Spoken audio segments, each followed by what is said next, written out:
Thanks so much. It's time for our weekly segment, What's Going Around. And every week we bring in a local medical provider to talk about what they're seeing in their office. And right now with me is Bettina Johnson from Minute Clinic. Now, I'll tell you, a lot of people have those New Year's resolutions. And I think one of the biggest ones is get back in the gym, start to get healthy. But you just mentioned something I never would have thought about is ringworm. Yes. Is kind of big this time of year because people are getting back in the gym. Yes. So the good news about ringworm is it's not actually a worm, but it does have a ring-like worm-like structure on the skin. It's a fungal infection and it's highly contagious. So when you go to the gym, you want to make sure that you're disinfecting the mats before and after you're using them, and then showering after you're working out. But usually this ring is kind of red and raised, and it has a little white scaly patch on the inside, and it can sometimes be itchy.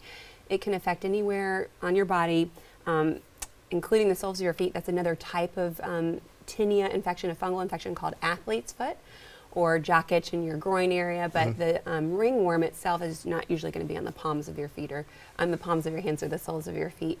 It's usually kind of itchy. You can even get it in your scalp as well, and sometimes kids will start losing chunks of hair if they have patches in their scalp. So where does it come from? Like, how do you even contract it? I mean, yeah, so human to human contact, so skin to skin, or again, surface to human skin contact, like at the gym, or if kids are wrestling, you know, that has a lot of skin to skin contact.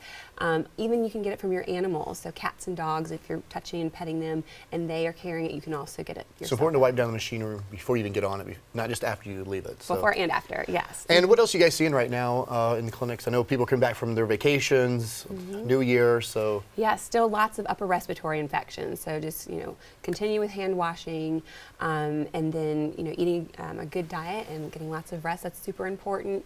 But just lots of upper respiratory. So make sure people are getting enough zinc, vitamin C, and D, and black elderberry, all those things. And we always ask usually at the end of these the flu. We always see stories during the week. What are you guys seeing as far as the flu here in the upstate? Flu is still highly prevalent. We're seeing a lot of it. So if you feel like you have flu-like symptoms, it's important to come in to a Minute Clinic or your primary care provider, get tested, and get treated as soon as possible within the first 48 hours of symptom onset. So it's January 2nd. Is it too late to get a flu shot at this point? No, we're still giving flu shots. So come on in if you haven't gotten it.